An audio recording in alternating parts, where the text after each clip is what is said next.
Saya ingin menyampaikan 8 poin. 8 poin ini sebenarnya adalah grand design yang jauh-jauh hari, ratusan abad, bisa jadi 2 abad 3 abad mungkin, atau puluhan tahun, yang sudah didesain sedemikian rupa oleh klan Ba'alawi dari sejak Habib Ali As-Sakron yang mencangkokkan Alawi bin Ubaidillah itu kepada dzurriyyah Rasul. Nah, ini kita punya catatan, ada 8 poin, monggo bisa disimak ya, mudah-mudahan masyarakat bisa sadar.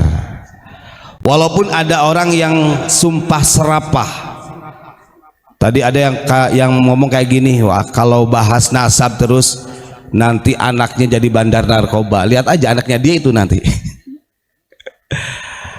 Nah, ini orang-orang seperti ini kan nggak paham.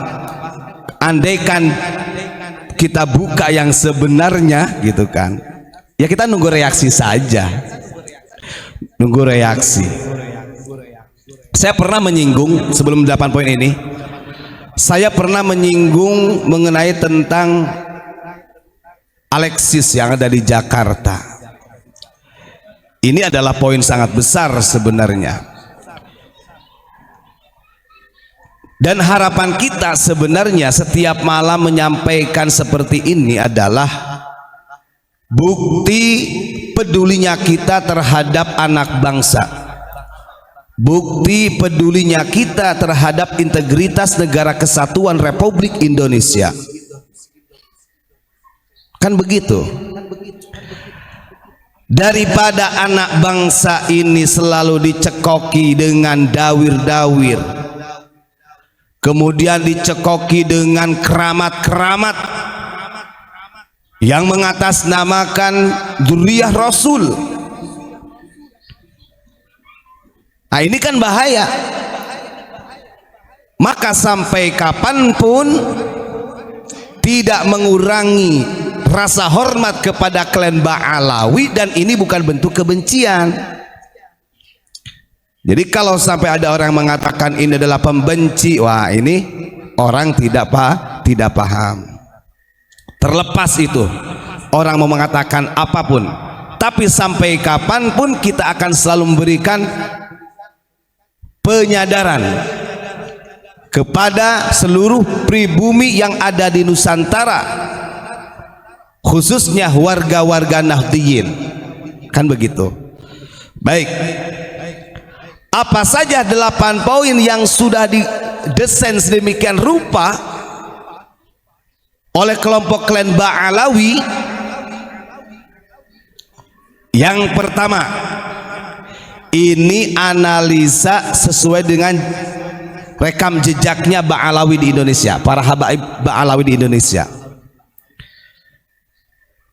1, bisa dicatat ya.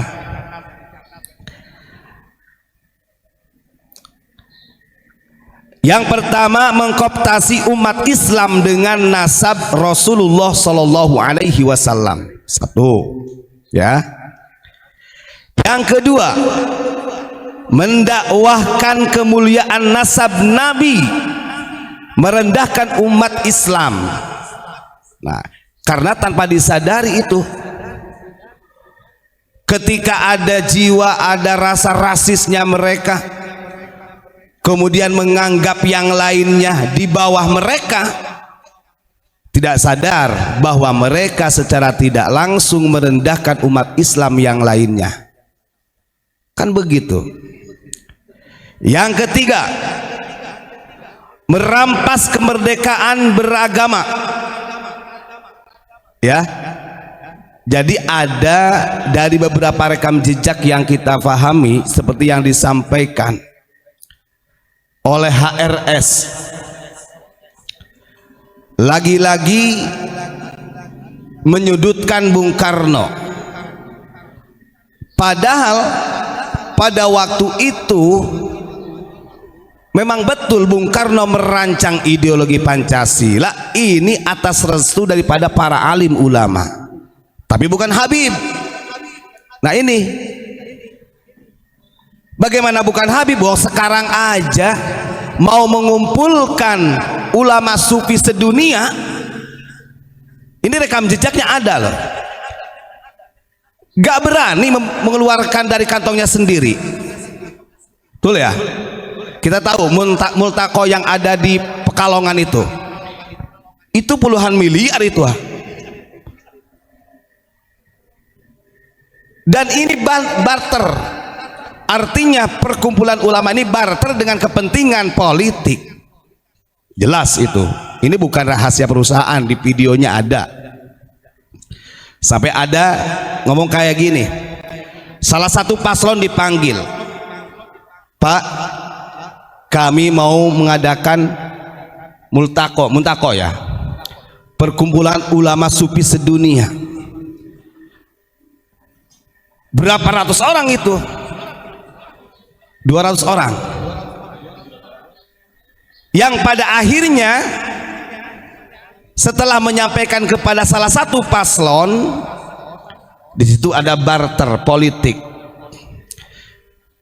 Artinya kalau ketika bisa membiayai semuanya kebutuhan acara ulama sufi sedunia pada waktu itu, artinya itu pernyataan dukungan secara internal atau eksternal oleh dia sendiri, oleh tokoh Habib sendiri.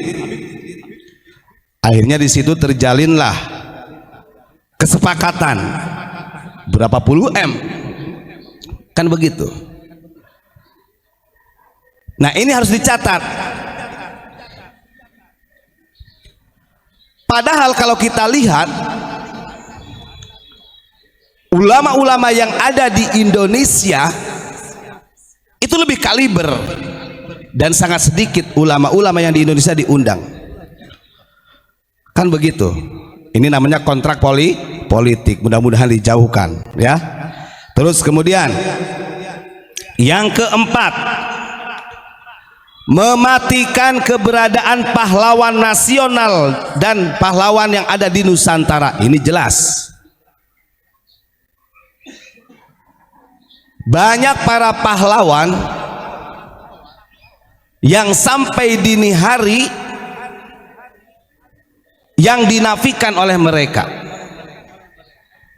sehingga ketika ada penafian daripada pahlawan nasional, disinilah ada penggeseran sejarah-sejarah yang dirubah secara sengaja.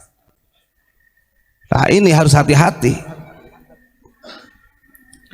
Bahkan termasuk mematikan Nusantara dengan memalsukan sejarahnya. Udah jelas ya. Mereka klan Ba'alawi menganggap Nusantara diislamkan oleh para habaib. Nah ini kegoblokan ini. Imigran Yaman datang ke Indonesia itu kapan? Maka dengan jelas kita sampaikan yang membawa Islam ke Nusantara bukan habaib dari klan Ba'alawi, tapi As-Sayyid Asy-Syarif melalui Wali Songo. Itu yang jelas. Nah ini senangnya mengaku-ngaku gitu mereka itu. Tuh, itu poin yang ini 8 poin tak bacain ya. Poin yang keempat. Kemudian poin yang kelima, menghilangkan bukti sejarah Nusantara dengan ba'alawisasi makam, pemalsuan makam, dan pembuatan makam palsu dengan marga Habib Ba'alawi. Banyak ini. Wong kita di Tangerang ini mas saksi nyata ya di Tangerang. Gus, kita waktu di Labuan ya Gus ya, habis acara muktamar di Lampung, kita ziarah di Labuan, di Pantai Carita ya, di Pantai Carita. Di situ ada makbaroh. Kemudian informasi dari salah satu warga di sana, ini sebenarnya adalah makom makbarohnya tokoh masyarakat yang ada di sana. Tapi setelah ada oknum Habib yang datang, kemudian dijadikan Habib. Habib siapa namanya Gus? Habib Ibrahim Al-Idrus. Nah, Idrus maneh. Padahal itu tokoh masyarakat yang ada di situ. Nah ini makanya ketika Abuya sampai bersama rombongan, wah ini sebelum lama polemik nasab sebenarnya Pak, kita sudah tahu, wah ini ada kesengajaan yang memang sengaja diba'alawikan oleh mereka, jadi marga Al-Idrus ada tuh. Terus yang keenam, konspirasi politik dengan dua kekuatan. Ini catatan penting. Dua kekuatannya. Satu kekuatan adalah klan Ba'alawi atau Habib yang pro pemerintah. Lah garis miring LBY lah begitu. Ya. Orang pasti paham LBY itu apa. Kemudian satu kekuatannya lagi itu dari Habib yang kontrak dengan pemerintah alias HRS. Ini harus dipahami. Ini konspirasi politik ya dengan dua kekuatan. Jadi ada yang pro ke pemerintah LBY, ada yang kontrak dengan pemerintah HRS. Orang Sunda nggak ngerti ketika sampurasun disebut campur racun. Kan goblok gitu. Wong dia nyari makannya aja di Indonesia, khususnya di bumi Pasundan kok. Awas, ada tradisi-tradisi yang sudah lama di Indonesia ini sengaja mereka hilangkan. Dan kita jangan takut, walaupun itu ada fatwa dari Gus Najih putranya Bah Maimun, jangan takut. Kalau benar orang NU, di situ ada Nahdlatul Tsaqafah wal Hadharah. Artinya PBNU sudah bertanggung jawab tentang tradisi-tradisi nenek moyang kita selagi tidak menyimpang dengan syariat agama. Kalau begitu dalam khito NU buang dong. Kalau sampai mengkafirkan, memusyrikan tradisi-tradisi yang ada di Nusantara, Nahdlatul Tsaqafah buang. Terus kemudian Nahdlatul Hadharahnya buang. Bahkan les bumi yang menjadi banom PBNU, banomnya NU, buang. Kan begitu. Kita harus cerdas. Kita jangan silau. Wah itu kan putranya Kiai Haji Maimun Zubair. Putranya Kiai Haji Maimun Zubair itu banyak. Dan santri-santri beliau juga banyak. Kan begitu ya. Jadi kita jangan, karena kemarin ada yang sampai apa Gus, kesampaian nantang Gus. Nah itu ya. Yang ketujuh, ingat ya, yang keenam tadi ada konspirasi politik, dua kekuatan. Satu para habaib yang pro dengan pemerintah, kekuatan yang keduanya para habaib yang kontra dengan pemerintah. Hati-hati, jangan tertipu. Yang ketujuh, mematikan daya nalar masyarakat dengan doktrin halu, mistik dan karomah. Ini jelas. Wong mereka itu berani mengatakan alhamdulillah kami para habaib sudah meminum darah Rasulullah. Kan ngeri. Bahkan setiap para habaib dari klan Ba'alawi tidak sedikit dalam satu zaman itu dijadikan wali kutub. Karena supaya terlihat karomahnya. Al-Arif bila Al-Qutub, Al-Qutub Al-Gaus, Qutbul Al-Gaus, terus semuanya.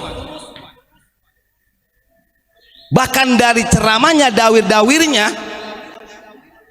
mereka betapa memuliakan berlebihan ketika menceritakan Faqih Muqaddam. Sampai ada salah satu Habib yang mengatakan Faqih Muqaddam itu di dalam wasiatnya, walaupun saya di dunia tidak semasyhur seperti Syekh Abdul Qadir Jailani, katanya, kalau di hadapan Allah martabat kewalian saya lebih tinggi dari Syekh Abdul Qadir Jailani.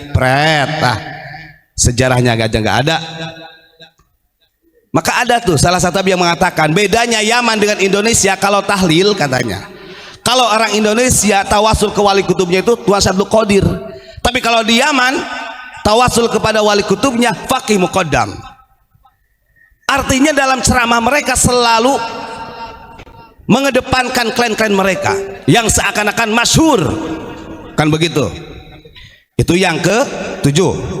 Jadi yang ketujuh, mematikan daya nalar masyarakat dengan doktrin halu, mistik dan karomah. Kenapa kita katakan mistik? Di Tegal itu ada salah satu Habib datang dibawa sama temannya, jual beli minyak. Di dalamnya itu dikasih apa, kayak wadah gitu Gus, ada wadah terus kayak pusaka lah gitu. Ini untuk penglaris begini-begini, udah aneh doain nih gitu. Udah aneh bacain hizib nih gitu kan. Lo berapa maharnya? Lah untuk permulaan malah khomsamiah. Oh no, ini gak bohong, nyata. Lanjut, pokoknya yang mistik-mistik lah. Yang terakhir, yang kedelapan, menafikan para wali Nusantara dan ulama Nusantara. Makanya pantas ketika ada habaib yang mengatakan para habaib adalah pencetak ulama yang ada di Indonesia, karena secara tidak langsung mereka ingin mengkikis sejarah tersebut, meniadakan perjuangan Wali Songo, mentiadakan perjuangan ulama-ulama Nusantara. Saya tanya, ada gak dari klan Ba'alawi yang tercatat dalam sejarah, dalam kitab, yang menjadi imam Masjidil Haram? Atau mungkin habaib yang di Indonesia lah. Logikanya gitu aja sudah. Kalau ingin memang masyhur ataupun tidaknya di hadapan Allah, sejarah akan membuktikan, kan begitu. Orang makbarohnya Asy-Syarif Husain bin Ahmad di Ba'alawi kan kok jadi marga Al-Idrus yang di luar Batang itu, sama Utsman bin Yahya. Padahal dia Asy-Syarif Al-Hasani. Artinya sangat banyak yang sudah dirubah oleh mereka. Bahkan mereka sengaja ingin mengkikis, ingin menghilangkan para ulama-ulama Nusantara yang sudah berjuang sedemikian rupa. Nah, ini perlu diwaspadai. Nah, itu 8 poin sesuai dengan rekam jejaknya dari Ba'alawi. Ini yang harus kita waspadai. Jangan takut kita menyampaikan kebenaran. Walaupun itu tadi mengatakan bla bla bla bla, anggap aja itu mah kurupuk, sudahlah. Mereka nggak tahu.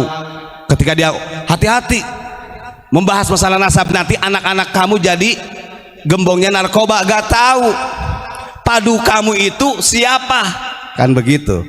Kalau mau kita buka, oke? Terima kasih.